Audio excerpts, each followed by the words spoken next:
Coming up next on Power for Living with Bishop Dale C. Brunner. Take responsibility, and if you're faithful in little things, don't wait until you get a whole lot. Because if you can't break me off $20, forget you when you get your big road. I need it while you're here now.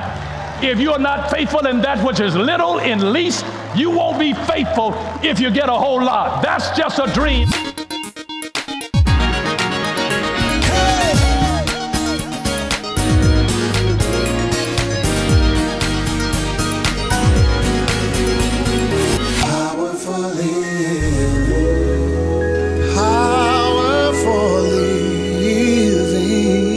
This is Bishop Dale Brunner.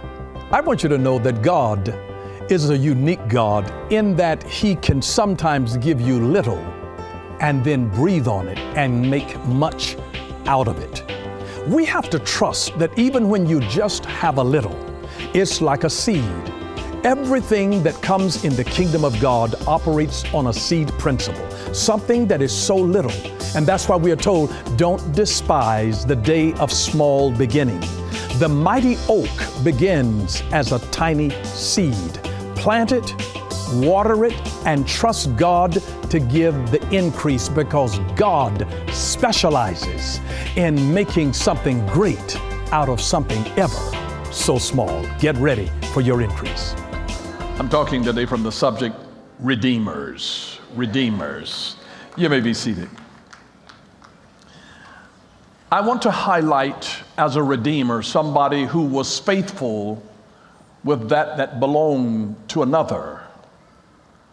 I want to highlight the faithfulness of Boaz in the Old Testament, the husband of Ruth. Boaz became a faithful father.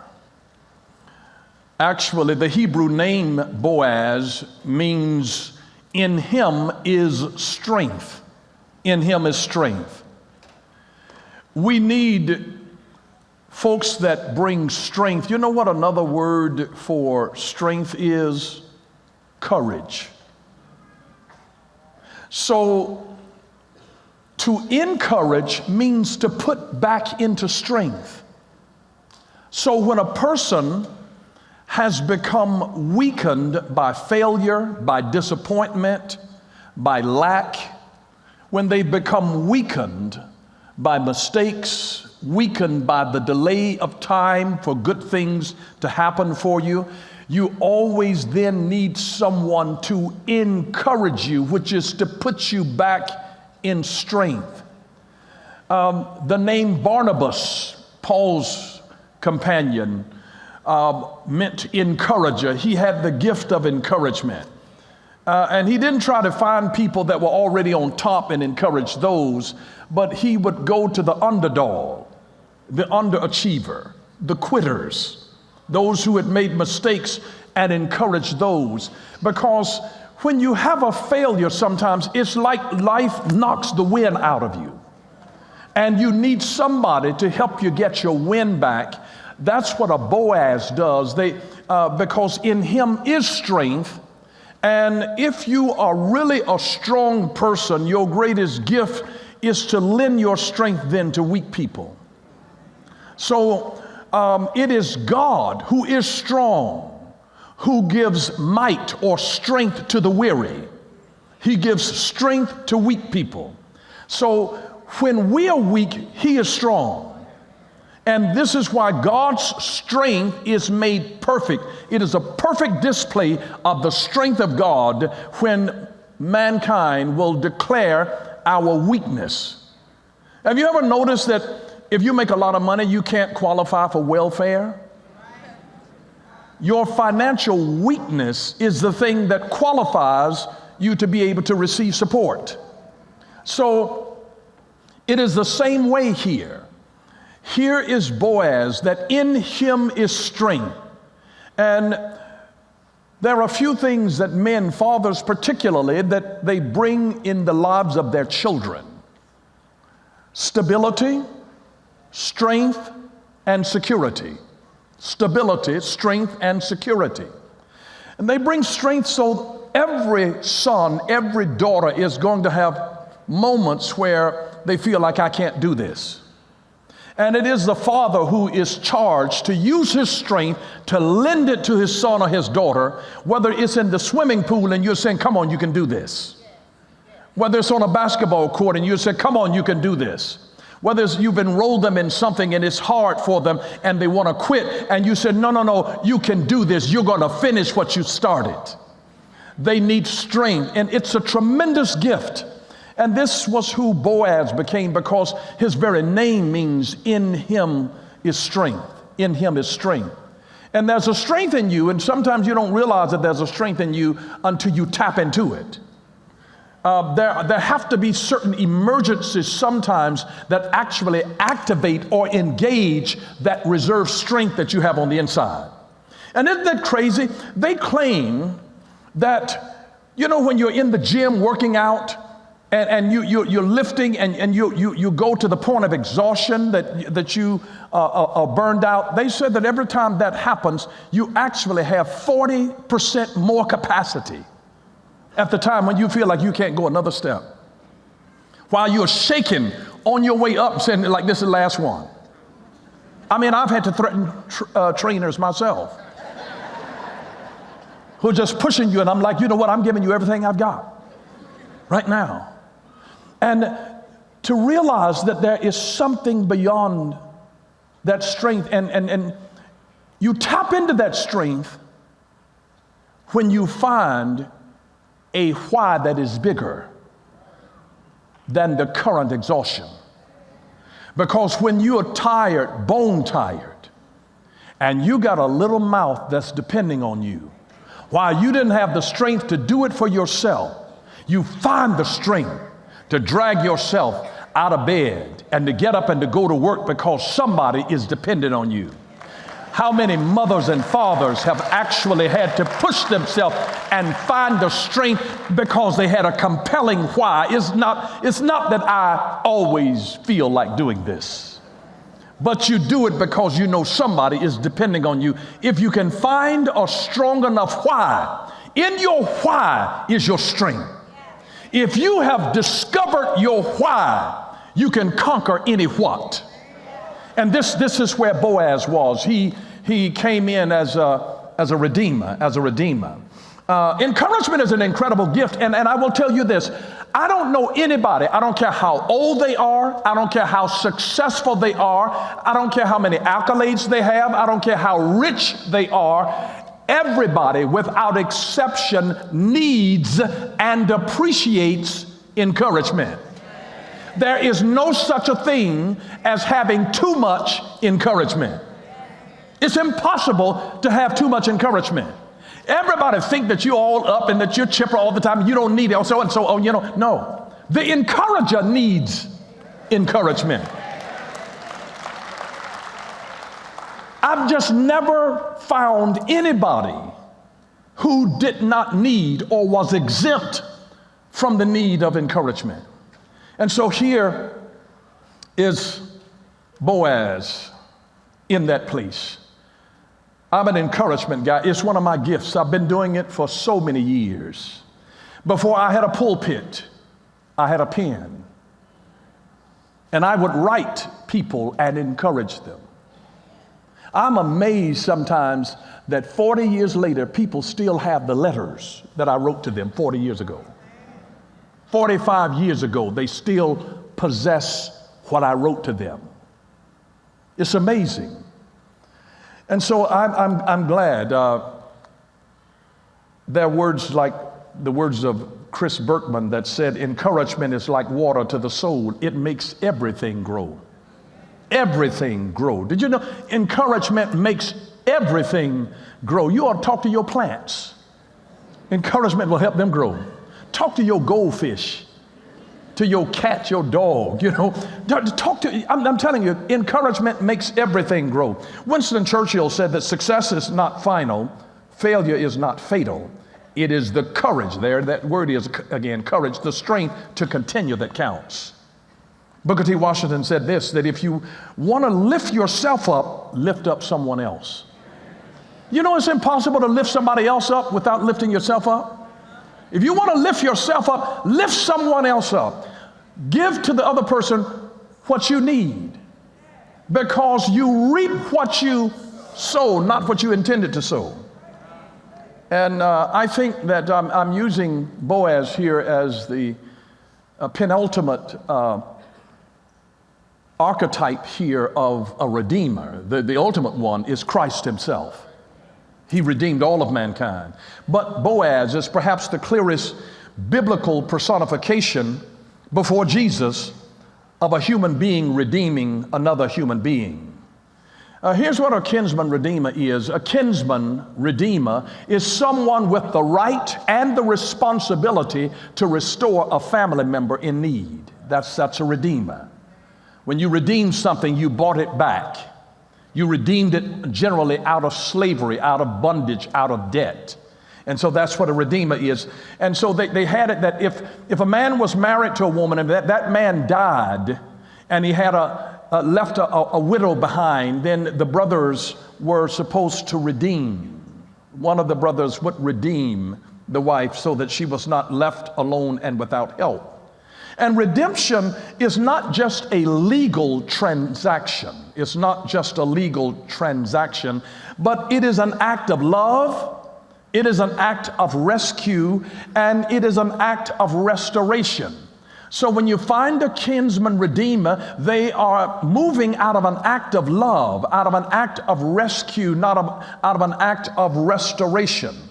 And here Boaz redeems Ruth by buying her back and buying her land, actually, and then taking her as his wife.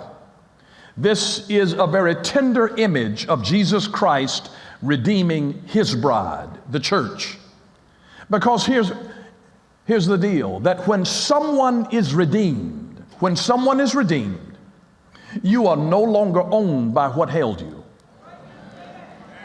You're no longer owned by what held you. You are bought with a price. You're bought with a price, not to be enslaved again, but to walk in liberty. You're bought with a price. And then what was broken is restored. What was broken is restored. And what was lost is found. And what was condemned is now cherished. Isn't that amazing? God, through his redemptive process. I mean, look at slaves in America that have been liberated and down now through the vista of time, being redeemed. Redeemed, not by a system, but by a God. God always sends a redeemer. And when Boaz redeemed Ruth, it was an absolute glorious day for her. Can you imagine a poor woman whose husband had died, who was there with her mother-in-law, who had nothing to give her? She was broke. But somehow, if you can find another broke friend, at least you're not alone.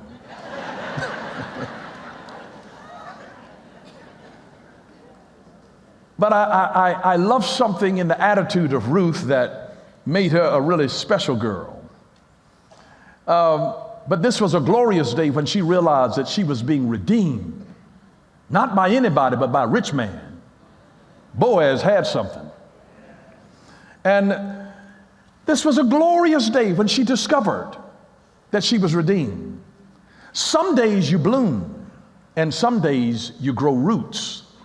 But both blooming days and root growing days matter. Both of them. Some days are your blooming days, other days you grow roots. Please don't think that nothing is happening because this is a season that you may be growing roots. Both days matter. If you don't grow roots, your bloom won't matter after a while. And if you've got the sufficient root system, you'll grow bloom after bloom after bloom, and boom, you're there. It's amazing. So sometimes you have to do the root work, which is underground, the suffering, the trials, the crying underground. That's just getting water. You're watering your dreams with your tears. You're doing root work. Don't think that nothing is happening for you. You're growing roots, and before the tree grows up, the roots grow downward. It's amazing. You sometimes have to grow in both direction. But it was Ruth, with the counsel of her wise mother-in-law, Naomi. She didn't just put herself into a begging position, but she put herself into a serving position. There is a difference. She had a great need, but she did not reduce herself to begging. She reduced herself to working. And what caught Boaz's eye was not that she was begging, because she wasn't. She was working. She didn't have much, but she was working. I can honor that. I can respect that. But don't ask something for nothing. Everybody has something. If you don't do anything but tell me a joke and make me laugh, do something. Wipe my windshield. Make me smile. Offer to do something. Listen, you're not powerless when you realize that you have something of worth to offer to somebody, even when you're broke. That's why poverty is really not about a financial state. It's about a state of mind. Every poor person, listen, poverty is a state of mind. It's a state of mind. And if you realize it's a state of mind because you're looking at what you lack and you're not looking at what you have. And that's why the prophetic stepped into the life of a widow woman who was about to die because the man had left, and she just had a little cruse of oil, and he asked her a question just to redirect her focus and to shift her mindset from a poverty mindset that was stuck on what she lacked, and said, hey, sweetheart, what do you have? You have strength to be able to work? Can you do anything? Can you cook? Can you clean? Can you wash a car? Can you water the grass? Can you do something? Can you fix my hair? Can you give me a shave? Listen, you've got an ability to be able to do something. Paint me a picture. There's a gift on the inside of you. Find it. The thing that got a Boaz's eye is not that the woman was sitting there as a gold digger, waiting for a rich man to come and to redeem her. She was working like nobody was coming to rescue her. And he saw her work ethic and admired it. That's what caught his attention. He said, who is this woman out here working like that? Who is she? It was her work ethic that caught his eye. Her work ethic, not her begging posture. She was never a beggar. And Boaz, as it was the custom, when you owned property and you were farming, you left the corners of your fields unharvested for poor people to be able to come and glean. That's where Ruth was doing her work. There's a seed for every need. I would say it to you this way: do what you can and watch God do what you cannot. You do what you can and watch God do what you cannot. Ruth's work ethic, not her begging strategy, got Boaz's attention. Because Ruth was working, but she needed to shift into another dimension of life. And so Boaz became her kinsman redeemer. You never ever know what life has in store for you, because life is so big. And in the Hebrew, there is a word for life called shayim. And it is always plural. They don't even have a word in the Hebrew for a single life. The word shayim, life, is always plural without exception. You want to know why that is?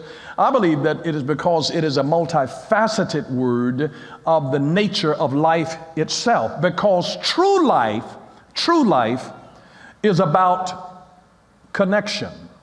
It's about connection to God. It is about connection to others. And it is about connection to purpose. True life is about connection.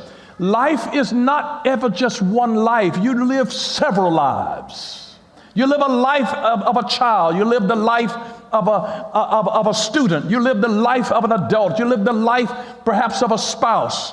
You know, so you live several lives, and your life is designed to be connected in relationships with other people in community. It's not singular. It's always plural, to let them know your life is inextricably connected to others, to God and to others in your community.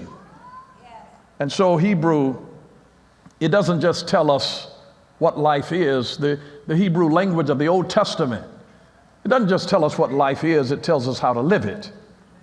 The Hebrew of the Old Testament reveals who we are, it reveals why we're here, and it reveals where we're going.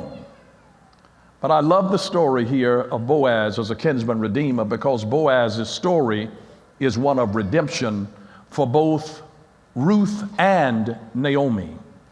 It is a story of redemption for both Ruth and Naomi.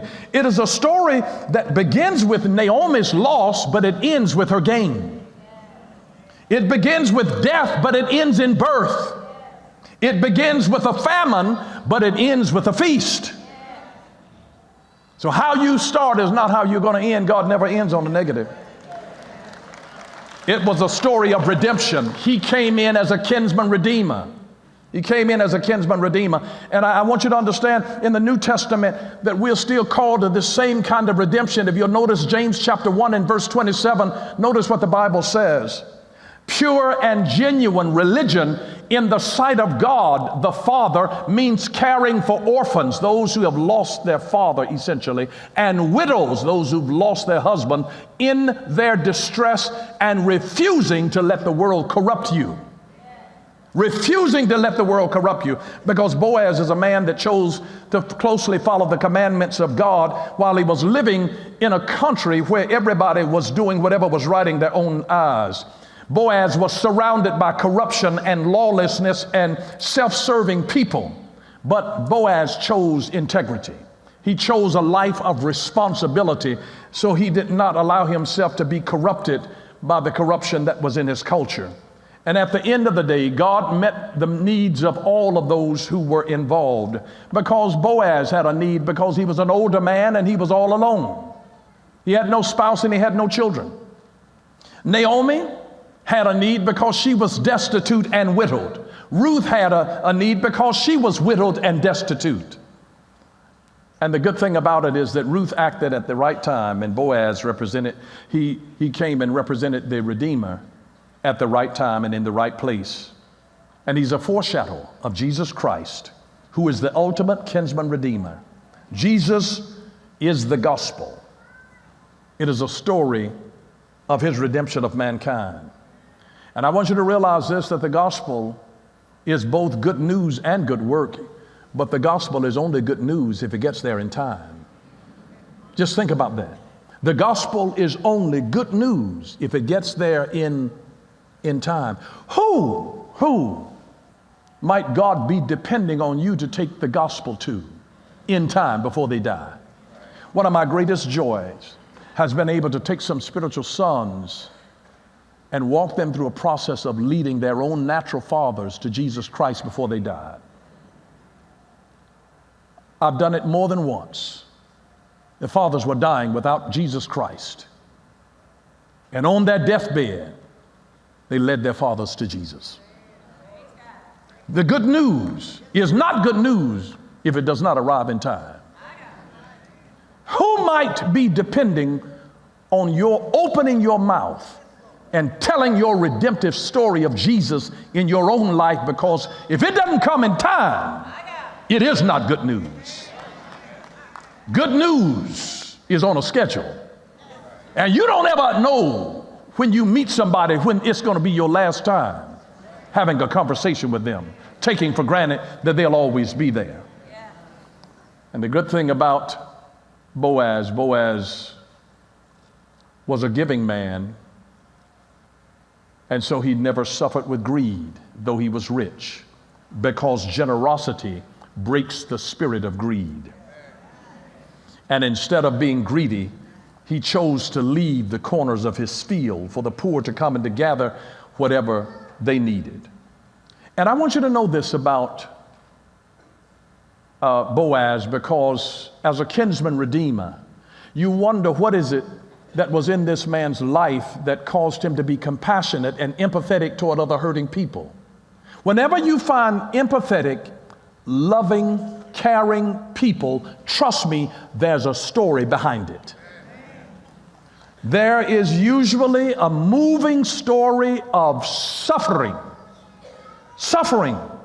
where there's destitution and hurt and rejection and sickness and loneliness or abuse that is behind people who are kind and compassionate. Kind and compassionate people have often been hurt. They've often been abused. They've often been rejected. So now they know how to give because they've been there themselves. And I believe that Boaz would not have been a kinsman redeemer as an older man had he not remembered where he came from. For those of you that don't know, Boaz was the son of a prostitute. His mama's name was Rahab. You might have read about her. She made it into Hebrews 11 in the Hall of Fame of Faith. And it's not that Boaz didn't have a daddy. He did have a daddy. His daddy's name is mentioned in Matthew chapter 1, around verse 5. His name was Salmon. He knew his daddy, and he knew his mama. But because his mama had been a prostitute, there was a tenderness in his heart not to judge other people, but to help other people. As his mama helped the spies and brought salvation to her house, she set the example to say, live for somebody more than yourself, Boaz. I'm your mama, baby. I may not have done everything perfect, but I love everybody. And here she was, because there he was, the son of Rahab, the prostitute. And here he is, a man, an older man, living alone, needing somebody himself. And then he took care of two widows, Ruth and Naomi. And then Boaz's son that he had with Ruth by the name of Obed was the grandfather of King David. Can you imagine that one little woman's act of humility and serving others put her in the lineage of Jesus Christ? Thank you for watching Power for Living with Bishop Dale C. Bronner. We pray that this message has encouraged, equipped, and empowered you to live a more victorious life. Join us next time for Power for Living with Dale C. Bronner, where revelation is power, power for living.